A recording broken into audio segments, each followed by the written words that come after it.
The Wests Tigers podcast is brought to you by the Wests Tigers Podcast Forum. Join the conversation today at weststigerspodcast.com.au.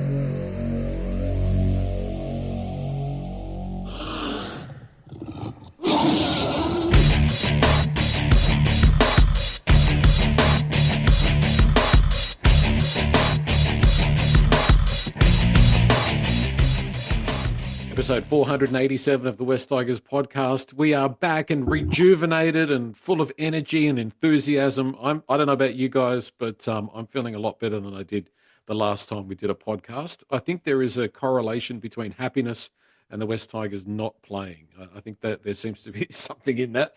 So I thought, why not start with one word to describe the bye week? Nick, how was it for you? It was very good, Joel. I am feeling refreshed. I'll tell you what, my happiness levels are very high at the moment. But how many days has it been since our team's played? It's been a while now. I've lost count. But I love it when we don't play. And I've said it before, and it sounds horrible. I wish I wasn't like this. But I loved having a weekend without having to worry about the stress of when our team's playing, if we're going to be competitive, how much we're going to lose by. I hate everything that's associated with a miserable performance. So I sat there last weekend quite happy. I watched a couple of games, bits and pieces in between life getting in the way, but really, really enjoyed bye weekend, Joel. Had a great time, so I'm feeling rejuvenated. It came at just the right time, as we said on that last pod, not just for the team, but for the West Tigers podcast team as well. How about you, Josh? Fairly well the same as Nick, actually. I'm feeling refreshed and revived, and I didn't watch much footy at all over the weekend, which was quite nice. So I thought I'd take a full bye weekend, like the boys, a few days off to recover and refresh, and feeling good, feeling excited, looking forward to the last 4 weeks, and then I can relax into the finals series and watch some quality teams play. So 4 weeks to go. Yeah, I've got the word wonderful. I just thought it was wonderful. Just for all the reasons that you guys have listed, just that stress-free, don't have to worry about anything. Just if you lose, it's not our problem. And I think we made a slight little bit of progress up the ladder as well. I'm not 100% sure on that, but we did. Didn't we go up 3 places? I'm sure at one point we were 14th, which was incredible. I took a screenshot. It was amazing.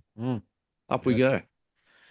I did actually read a comment, just an aside without notice, but somebody was saying, I think on one of the forums, that part of the reason why we've struggled recently is because of that first round bye that we had, where we've kind of run out of puff a little bit as a team. I wonder if that might be an issue. I know that theoretically not theoretically, factually, our season started a little bit later than everybody else. But do you think maybe the spacing of the buys might have been some assistance or some handicap to us at all, guys? What do you think? Oh, I don't think they helped. I mean, no team wants the first round bye. I don't think that's very good. And by this stage of the season, look, it helps you refresh going into the last few games. But when you're out of contention, I think, as we said, it's quite a nice, relaxing weekend. In fact, I would happily take 4 more buys to finish the season. If we finished on 28 points, finished with 5 weeks off, I'd be really excited heading into next year.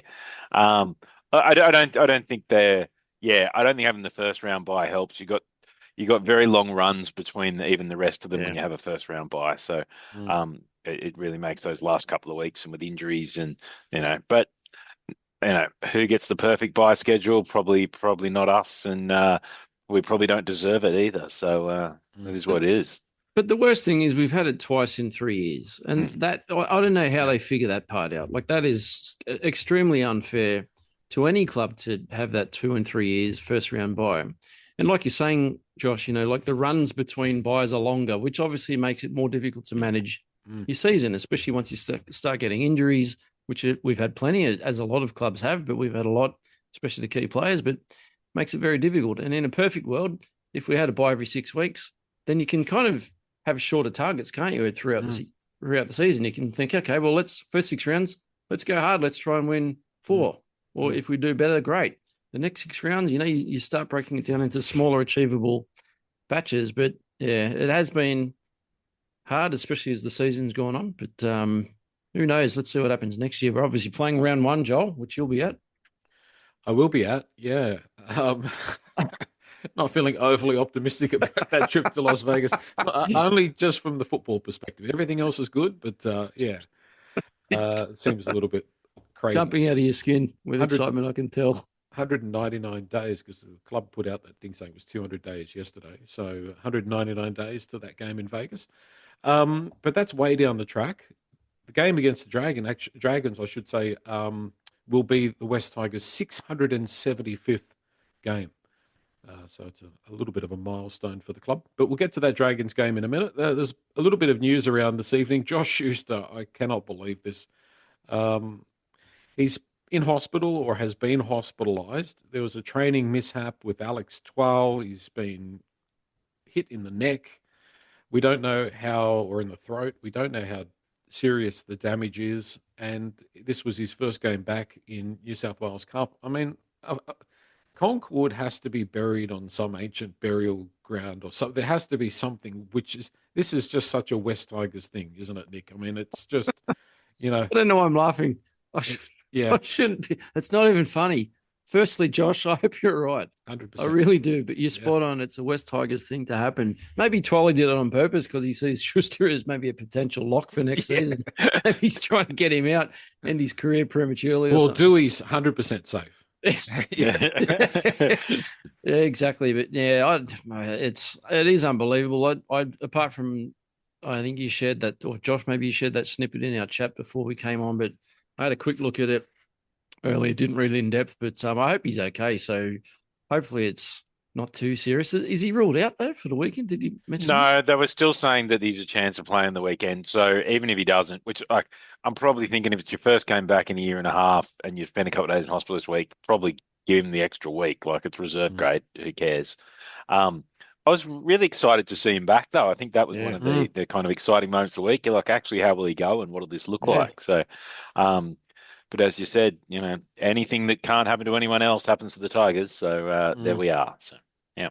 Yeah, he hasn't played since May last year. So what's that, about 15 months? And he would have been excited as well. And then, poor bugger. Yeah. And I mean, it probably happens at other clubs. We don't notice it. We don't hear it. It's not necessarily on our radar as much. But I can't help but think about like the Chris Lawrence injury. When we've had so many of those random things over the years. Like, do you remember Bryce Gibbs stood on a nail or something at the football stadium? And it's just unbelievable.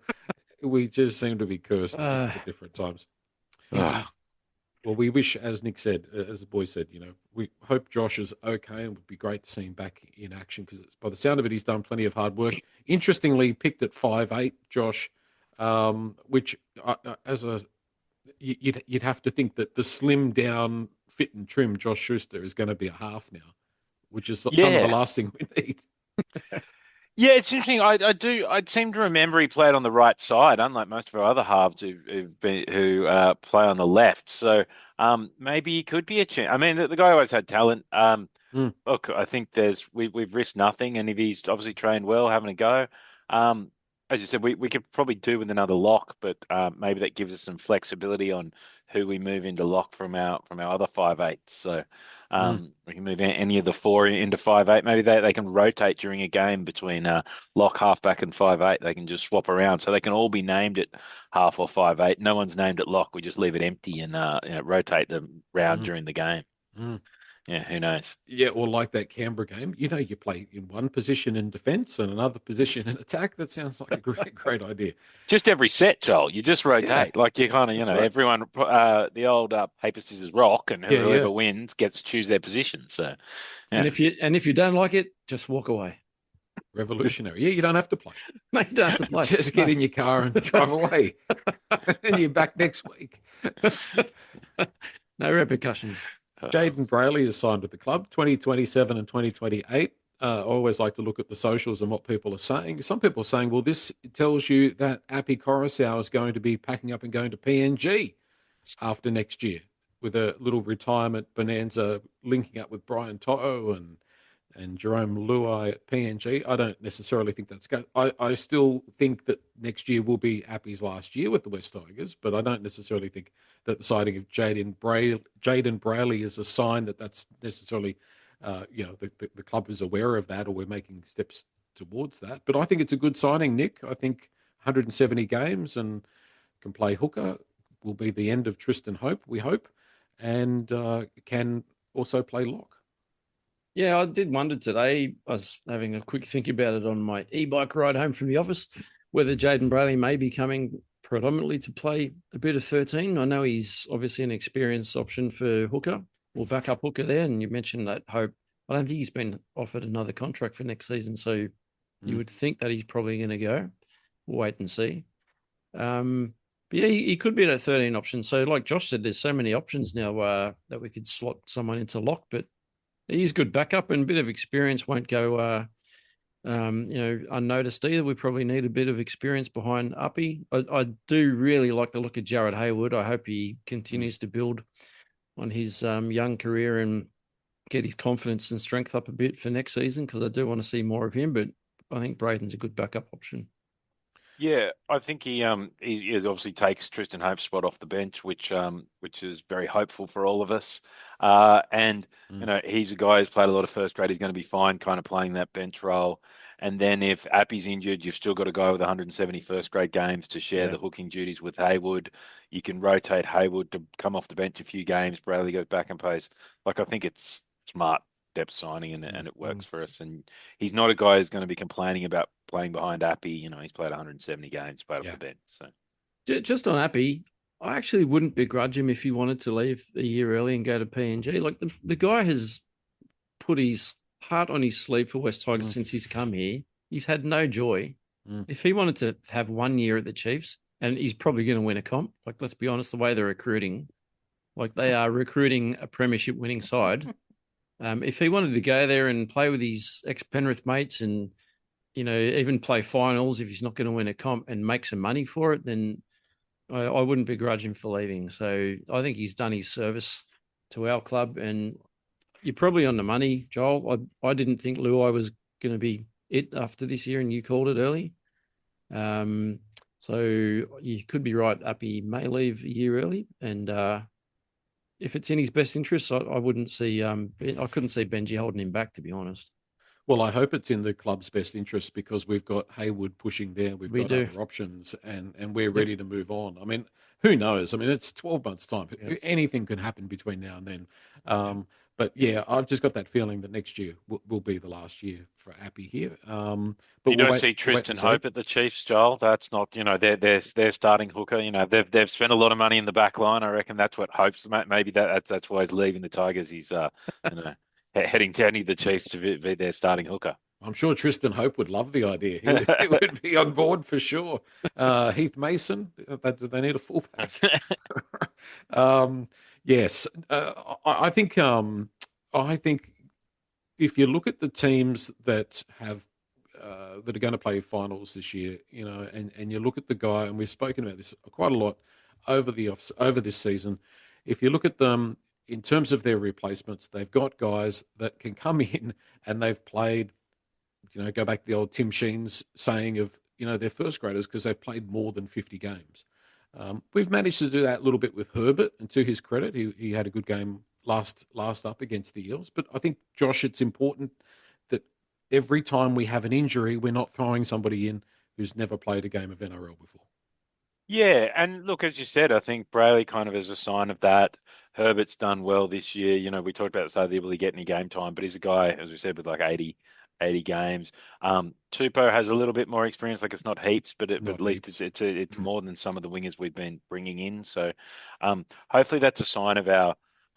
Look, I know obviously it hasn't finished well this season, but I think bringing that depth in across the squad is actually where we can see some improvement next year. So you're not bringing the drop off between your top players not as much, but it also means when guys are injured, you don't have to play them. Like I was reading just before the pod that Buller, Dewey, and Herbert all need shoulder surgery at the end of the season, but they decided over the bye weekend that they were going to play them through to the end of the regular season and then have surgery. So playing three guys there with injuries, if you have a little bit better depth, you can probably let those guys get fixed the first time and not play them for 10 weeks, 12 weeks with busted shoulders. So. Yeah, I'm not in love with that idea. I've been, we've spoken about that before. They should have been in for surgery because next year matters. Yeah. Crazy. But apparently you can't force them to have surgery. Does that mean that Buller, Dewey, and who was it? Herbert? Herbert. Yeah. Probably won't be Herbert, but does that mean Buller and Dewey won't be playing World Cup? That's the article talked that it may affect their World Cup, but it kind of suggested they were going to get surgery straight after the regular season. And Mm, I mean, it depends what they're having done on the shoulder, I guess. I mean, yeah. there's still kind of 6 weeks till the World Cup, so if it's only reasonably minor, then I'd, maybe they're back for the World Cup. But hopefully not. To be honest, they could probably Yeah. do with them having the break. So I'd probably assume it's just a cleanup, not a Mm. reconstruction, you Yeah. would think. Whereas I think Taylor May is probably a reconstruction, Recur. I would suggest, yeah. Yeah. If you think about that, just back to that earlier point, where when Appy has gone down, we've brought in Lanyon or Tristan Hope. Tristan Hope, I think, has probably played somewhere in the vicinity of 10 first grade games. Lanyon was an absolute rookie. Latu played a couple. Who's that? Latu played a couple of Latu games played at a couple. hooker. Yep, yep. But in terms of when we lost KPP, and you are then moving players, or you're calling on Asuka, who's played a handful of first grade games, or Ethan Roberts, who'd played no. Like honestly, that is an area that I think we can improve. Is having guys that are ready to go, that are experienced, that haven't played 5 games or no games or 2 games, but they've actually played some first grade, and that should be what your New South Wales Cup team is, don't you think, guys? Like Nick, like ultimately or ideally, your New South Wales Cup team would have experienced guys. I'm not saying superstars. You can't fill it full of superstars, but guys that have been there and done it to some degree, and for some reason just can't quite cement a first grade spot. Sprinkled in with the guys that are getting experience. I was thinking a little bit about this morning, going into work. I was listening to James Graham's latest podcast, and they were talking about Penrith and how Isaiah Yo's out for potentially the rest of the year, or he might miss, I don't know how many finals, but he's out for a bit.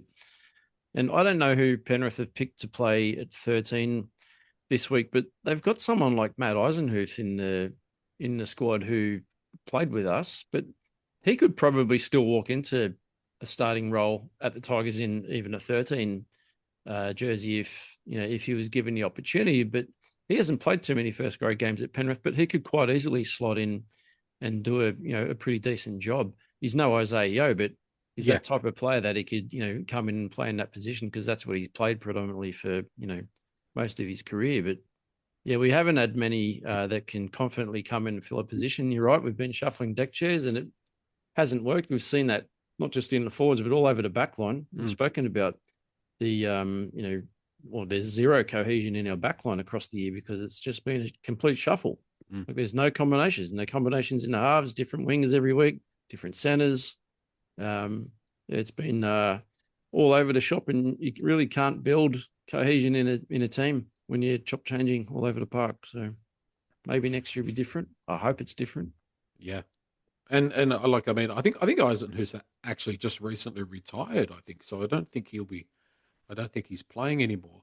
I only just read that as a cursory sort of article. But when you're coming in at lock for Penrith and your second rowers are really established first graders that know their work, know their job, and go in and do it every week, then you've got someone come in who's not the greatest player in the world, but has played 80 or 100 first grade games like Eisenhuth, just as an example. Yeah. I mean, you get away with it, don't you? Like that's more often than not, you get away with it. But if you're throwing a kid in there who might have all the talent and potential in the world, but it's just not going to be the same. We've got to get those places from what would you say, Josh? 18 to 24. If we had 6 guys that have all got at least about 50 first grade games, our squad looks entirely different. Yeah, you've just got to spread it across those kind of key positions. You probably need an extra prop with 50 first grade games, an extra second row with first grade games, or an extra centre. And as I said, Herbert probably filled a little bit of that role, and we've been unlucky in centres, but we didn't really have 2 starting centres with that value. So next year, Averillo comes and that pushes Herbert back a little bit, and so that gives him value. Do the same on the wing. There's plenty of experienced wingers who played a bunch of first grade out there, and they can happily sit in reserve grade. Like it's just, as I said, getting blokes who have just done it, and they're not going to be superstars, but they're going to come in and they know what a week of first grade looks like, and they know how to Yep. do the basics, and they know where to stand, and they know how to, and they've got the confidence to have the conversation and call out and yell out. Yeah, I think that's really that 18 to 24 six positions. I think those six positions are Mm. probably the key where we need to add value, and we brought in Brayley, and we've brought in Herbert at the start of the year, and we probably need one or two more in the props, and I think a back rower. The kids are good, but as you said, like you bring them up and they've had a handful of games. Mm. It's probably too early for them to do that. I was hoping KPP would be back this week, talking of Yeah. second rows, but that's not. Yeah, so if we can fill those 18 to 24. I think that'll make a it'll make a bigger difference than any of them individually will look like next Mm. year. I think you sign them and you go, oh, that's a bit average, but average is okay because we were going from great or good to horrible, and the drop off was huge. So. Yeah, well, we haven't spoken about the Richo-meter for a while because we've been bumping along the bottom and poor. It's been no point bringing up the Richo-meter. It goes without saying. Hopefully, we've the rest has come at the right time, and we can get back to at least what was after poor. No, there was terrible, poor. We were terrible. Yeah, if we could just get back to poor, what more could you aim for? It's going to be. I was going to say one last thing about Jaden Brayley. Benji saying that he'll bring experience and leadership. So I think people within the club are starting to sort of cotton onto this idea of value buyers that bring experience, bring the right attitude, and bring that ability, especially for someone like Brayley, who's got that little bit of opportunity to play a couple of different positions. As I said on the pod a couple of weeks ago, I think ideal 14 because he could play a bit of lock. You start with 12, and then he could come on and play lock, or he could come on and in his second stint replace Appy, that type of thing. So I think there's something in that. I think, and we'll need someone in that type of role if Latu is going to be getting game time in the halves potentially. Well, it has to end. Latu's here, there, and everywhere. Mr. Fix-It is going to ruin him, and I don't think that cannot continue next year. Surely, Josh. I mean, I think if we're a successful football team next year, he has to be in the halves. Latu, then we need to be stable, and you would think that Latu needs to be firing in the halves. Yeah, and I think that's where we'll go. I think, but it's going to be really interesting what that combination is. And you were talking about lock before. I think lock is the position as we look at to next year where we have more options than, I'm not sure any of them are the right option yet, but I don't know. But like, I could probably name 7 or 8 guys who could be there in round 1 starting at lock. Every other position, maybe you're either, fully fit. I could probably say outside the halves, the outside backs, you could probably name, without too much problem. The forward pack, too much problem. Even the bench, mainly fully fit, you could name for round 1 next year. Other than who plays lock and how that all, does Latu play half? But then does he play? Latu might play lock. He's played a bit of lock. 12's played a bit of lock. Brayley's played a bit of lock. Seafast played a bit of lock. Dewey's, almost played lock, but he played a couple of games. Andrews a big body, Javon Andrews is a big body. There's a lot of guys you could name at lock next year, and maybe you have to name the other positions first and see who's left. But it'll be really interesting. I think that to me is a really interesting position heading into next year. So, yeah, and I think there's still the chance that Adam Dewey is not here next year. Yeah, possibly. There's also that in fly in the ointment as well. So. A few question marks. Might only take Benji to pick him out of the 7 jersey in the next few weeks, and he might leave again. That's it. Well, Latu's suspension is over after this game. It'll be really interesting to see what happens next week. Like who plays where is going to be really interesting then, because that I could personally see that this might be Luai's last game in the starting in the halves for the Tigers, because I don't think what's the point in the last 3 weeks. And you want to give Latu a run, and you want to, and even if he's coming off the bench, Jerome, so it'd be interesting to see what happens next week for that. No matter the result on the weekend, I think. So. Prefacing this with the going back to me saying the other week that we need more thinkers and less feelers in the team. Corey Horsbrough's manager is on the phone, saying, "West Tigers, have you got a place for a red-headed prop or lock? Nick, Are you answering the call or are you letting it go to message break? Uh, I like certain aspects of Corey Horsbrough's game. I like his aggression. He does remind me of Seyfarth. It's not just the hair color. He's an angry man, He's angrier than safe. and if you can contain that anger and use it effectively, it can be very powerful. And he's obviously played rep footy. He's played Origin, so he's a handy player. And we do need a prop. Is he the right prop? I don't know, but I've had a look, not recently, but I have had a look at props off contract. I don't think there's a great deal there. There's not many that stand out to me anyway. Yeah. So I would probably consider him. I'd probably answer the call. I might let it ring a few times, but I'd probably think about it. Josh? Yeah, no, I'd definitely pick up the call. We need a pro, like beggars can't be choosers, and we're coming 14th, 15th, 14th, and we haven't made the final in 15 years. Is he better in the prop rotation than some of the things we've had this year? Like, it allows you to put, like, I'd have him starting with May. It allows you to put Pole coming off the bench. It allows you to cover for injuries when they happen. Yeah, I'd absolutely pick up the phone. Like, and yes, he might give away a couple of penalties, and he might lose you a couple of close games. But you know what? We might actually be in those games to lose them. Like most of our losses have been by 40 points, so I'd rather be down by 2 than down by 40 when it all went wrong. So, yeah, I'd be picking up the phone. Yeah, we don't have many other options, and we need more prop depth. So I can't say no to a prop. He's perfect for everything other than the reason why Canberra's happy to see him go. Like, if you look at him just on the spreadsheet, he's perfect. He's the right size. He's the right age. He is the right position. All of those things tick the boxes, but it's just that X factor. It's that factor there that you have to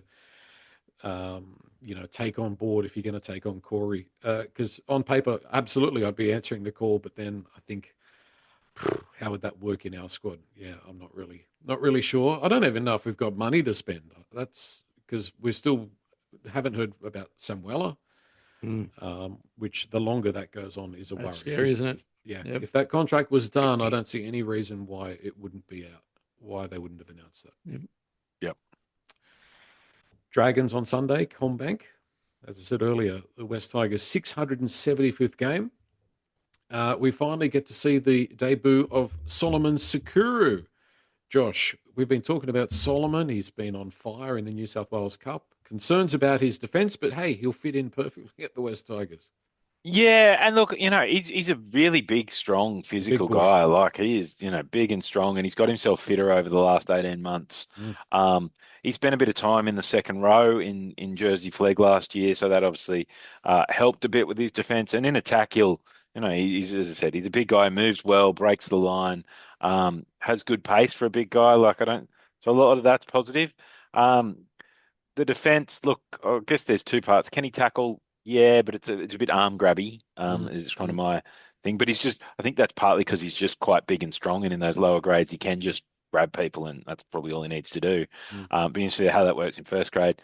And positioning wise, well, I mean, I don't know that that's necessarily his responsibility, but the guys around him need to get him in the right position. I think he'll be all right.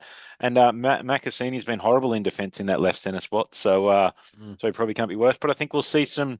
He's fully fit. He's been run out. I think we'll see some exciting moments at least on the weekend. And he's out there against Moses Sully, I think, on that side. So also not a noted defender and not a noted speedster. So I think it's probably a good matchup for him in the first game. So very excited to see him. Top try scoring cup, and he's a relative of his did post under some comments on Facebook this week to say he hasn't signed with Parramatta. That hasn't even been discussed with Parramatta.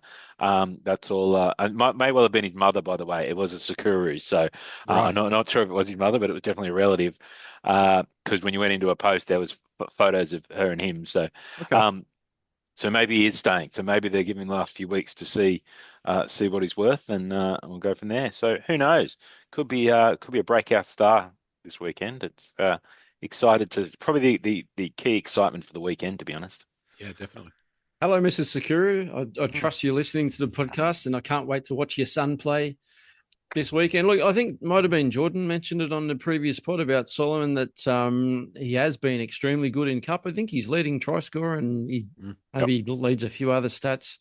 But Jordan made a point that he has been playing outside Javon and Latu, and Javon, is he leading try assists in Cup as well? Yep. So he's been given some quality ball in really good positions on the field, which is great. And I've only seen highlights, but I'm really looking forward to watching him play.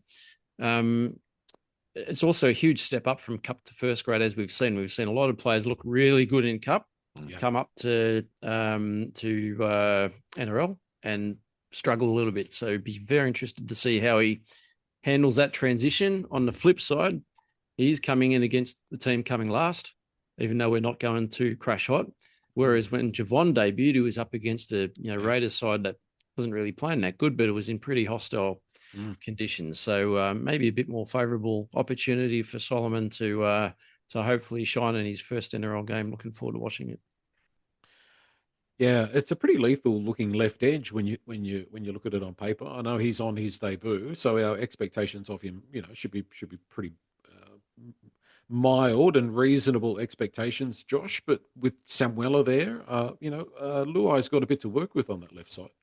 Yeah, I mean the $1.2 million man, Samuela, Sakura, as you said, is a big, fast guy. Like, if you got those two running at you, it makes the defense make decisions. And Junior Tupou, I think, in a poor side, I think he's been good since he's come into first grade. I've been probably pleasantly surprised by Junior's form on that wing. And so maybe there's a lesson in that for me, in that and I'm not jumping on the Junior Tupu as my favourite player bandwagon, but the Junior Tupu that we saw and weren't overly in love with had played 5 or 10 first grade games, and now he's 3 or 4 years older and a little bit more experienced. Maybe he's sort of eradicated some of those issues out of his game just through experience and coaching. But I hope that Junior keeps going like he did last week. That would be very, very good. Luai and Dewey in the halves. Nick, a little bit disappointed. We are just not scoring points. We scored 13 points last week, and everybody was like, "Oh my God, this is amazing. We scored something." Yeah, it's not working. No, it's not. I think we had an opportunity to score a lot more points, though, in our previous game against the Eels. We bombed a lot of opportunities, which we spoke about in that post-game podcast. So I'll give AD another chance this week. And again, we are playing the team coming last, even though they've won 3 games. One of those wins was against us. But yeah, look, there's no better opportunity than to get a win up on the board than this week against the Dragons. Saying that, Dragons coming off a upset win last week, right? So they're going to be feeling pretty confident, especially considering they've beaten us already. So I think I think every game is going to be a tough game, but this is going to be a tough one. So let's see how we look. Josh could be right. This may be the last time we see Luai starting in the halves. I wouldn't lock that in because I know how much Benji still respects him, even though he's decided to walk out on us very early into a 5-year deal. But that's another story. But I think it's a much more balanced side anyway, and I can see some attacking opportunity there in the sheet. Just whether they can actually make it work on the field remains to be seen. If you look at the points scored over the last 5-7 weeks, I think especially the last 5 weeks, Josh, it's kind of like 0, 6, 12, 13. We're not going to beat anybody, let alone the wooden spooners, if we can't score more than 13 points. No, you have to get at least 20 points. That's what wins your games. So, we need to see Adam play a bit better, and we need to see Jerome create some stuff. And the forwards I thought the forwards were much better. I thought some of the forwards were better last week. I think, we need to see that level of energy that we kind of saw from the Pole try and kind of the 20 minutes afterwards last week. We need to see that for most of the game.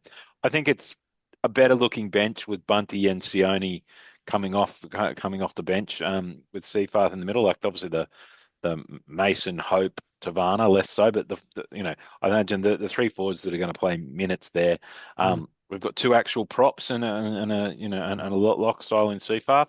That's probably the best our bench forwards have looked in quite a while. So hopefully that allows us to kind of stay in the game and keep that energy up. a little bit longer too, setting up for points. Yeah, for sure. Like I think we've struggled with that, Nick, having impact off the bench. At least the last few games, where the bench has been awful, and we just haven't been able to. Um, well, it's a total opposite to where we were earlier in the season, where we had that punch coming off the bench, and we've really missed that. So I'm glad to see Sione back there. I wish there was a way that we could have Pole on the bench as well. Mm-hmm. But that's that other prop that we're looking for, because I think everybody agrees that Polo's better off the bench. But yeah, I think, do you agree that, as Josh is saying, that there's a reason to be optimistic just with that slightly better bench? There is a reason to be optimistic. I know we'll get to predictions at some point soon, and might not be might not be overly optimistic. But, You're predicting predictions. Predicting predictions, yeah. Look, the bench does look better than what it was against the Eels. The Eels, everyone that I read on social media and on our forum was just, couldn't believe what Benji had picked. So there's a little bit more thrust there. I do agree. I wish Fanua was on the bench. I wish he would come on off the bench onto the field with a bit of impact there. But I do feel much better seeing Sione on the bench, coming in the prop rotation rather than being on an edge. Yeah, he's more of a middle forward and needs to come on with a bit of impact, I think. So, look, I hold out a little bit more hope this week than I did the previous week against the Eels. Yeah, a little bit. I don't understand. I mean, I don't understand why you would pick Hope. Why wouldn't you just give Hayward a little bit more experience, giving him 20 minutes in the NRL? So I think we saw last game, Appy played the full 80. We've had a bye. They've just come off a bye weekend. I think you'll see. I think the reason Hayward isn't there is because Appy will play 80 again this week, barring injury. Yeah. And so I think Hope is there because therefore he doesn't have to play. Hayward and Lanyon still get good minutes in New South Wales Cup. If you need a guy to just sit on the games are on the same day, the New South Wales Cup game. I think, like the last game, Hope is there. I mean, the fact that the hooker's named in 18 suggests to me that you're not going to see Tristan Hope unless there's a injury. And maybe that changes the next couple of weeks, like when you're playing, week in, week out. But the last one was coming into a bye. This one's coming out of a bye. Even last year, Appy was generally playing 80 in those matches around the bye because it was a little bit fresher and a little bit less destroyed, and we'll want to win this game against the Dragons. So I think Hope's there because he's not playing. He's not there because he is playing. So, that's my. Okay. He's in a roundabout way. What Josh said was that we don't think too much of Tristan. I'm saying Benji doesn't either, and therefore won't be playing him. That's why he's named there. Yes. That's right. Yeah. The Dragons impressive against the Sharks. They seem to have found a bit of their mojo. That doesn't necessarily mean a huge amount because the Sharks, by all reports, were a little bit off. I didn't see the game, but what I read, what I heard was that the Sharks maybe took them a little bit lightly, weren't quite switched on for that game as much as potentially they should have.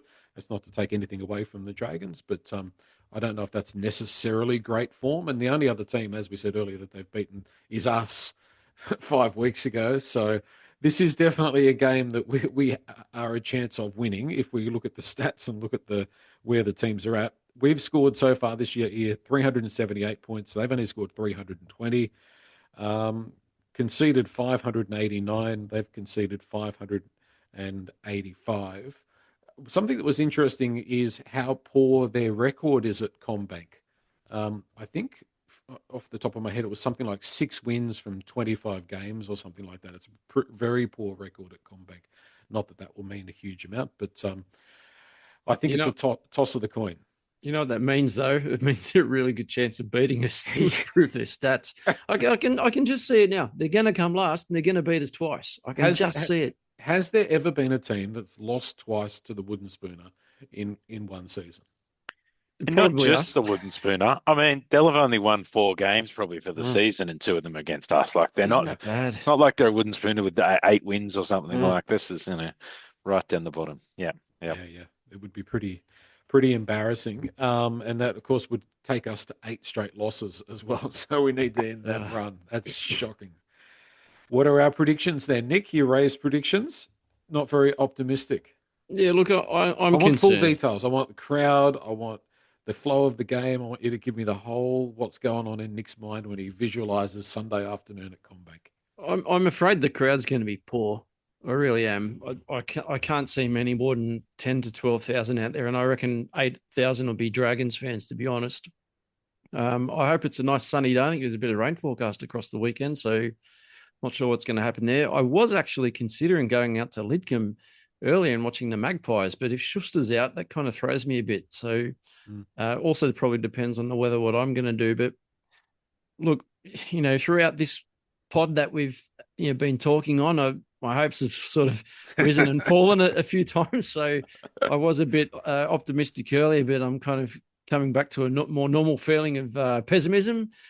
So look, just based on form and based on what you were saying, Joel, the fact that we've scored bugger all points in the last 4 to 6 weeks, confidence is at an all-time low, not just amongst the playing group, but also all of us fans. I want to be wrong. I really, really want to be wrong. But like we just said, I can just see the Dragons having 2 wins against the West Tigers. A real West Tigers kind of thing. It would. So people are going to hate me for it. And again, I want to be wrong, but I'm going to predict Dragons to win 24-10. I just think they'll probably be a little bit too good, and I don't think we're going to be good enough. But again, I hope I'm wrong. And you know why? Because if we lose, we've got the Roosters, the Cowboys, and Penrith to finish, and they don't look good either. Josh? I'm feeling more confident. I think for this week, that'll probably be the last time for the season. But for this week, I'm feeling a little bit more confident. I think the crowd is going to be. I think it's going to be wet. I think it's going to be wet and cold. I think the crowd is going to be probably announced at about 12,000, but in reality, probably about 7.5. But I think the Tigers coming off a bye are going to feel refreshed. They're going to, they're also going to know this is their last real chance for a victory this year.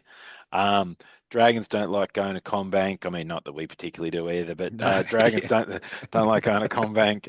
Sakuru is going to score 2 tries. Junior Tupou is going to score a try. That left edge is going to blow the Dragons apart, and it's going to be 28-12 to the Tigers, and we'll celebrate like we've the season is back on track, and then we'll head into 3 very hard weeks to finish that off. So but yeah, I think this is our last run. The left side's going to be very exciting, and at least until next week when we play the Roosters, we're going to be thinking that next season will be great, and then we'll see what happens in that match. So then we lose by 100. Yeah, reality hits. The winning form of the Dragons, having won against a top 4 side last week, I think that is cancelled out by us coming off the bench, because I think we're going to be pretty well rested and ready to go. My only prediction is I think we're going to score more points than we've scored, for a long time. I think we might even crack 18 points. So that's a big prediction. Will that be enough? I don't know. I think either way, it's going to be a pretty close game. I can't see either team scoring a heavy win over. Neither team has got the arsenal to be able to score a heavy win over the other, I wouldn't think, at this stage. I reckon Kyle Flanagan's going to look like Nathan Cleary this week. No, surely not. Adam Dewey will put him in his place. It sounded very brave, you, Joel, when you're like, we're going to score more points than we have in a long time. And I've got the form board up and I'm like, yes, more than 13 is not really a dramatic statement for a football team in 80 minutes. But exactly. Sadly for us, it is. We can only dream of scoring 18 points. Terrible. Sad. All right, boys, we will regroup for another West Tigers podcast. Can't wait. Hopefully a happy edition of the podcast on Sunday night. If the Dragons win by 50, we're just calling it for the season. And that's the end of it. Yeah. If you're looking for me, I'm on holidays. Yeah. Everybody, thank you very much. Enjoy. Hopefully you enjoy it. Hopefully we all enjoy it. And hopefully it's not traumatic. And don't forget to leave your comments and such on the West Tigers podcast forum. And if you're watching on YouTube, hit that subscribe button and all of that stuff. as well. Thank you, guys. Good to see you again, and we're all looking nice and rested and healthy, which is For now. good. Great For to be now. back. For a couple The of countdown days. is on till Sunday.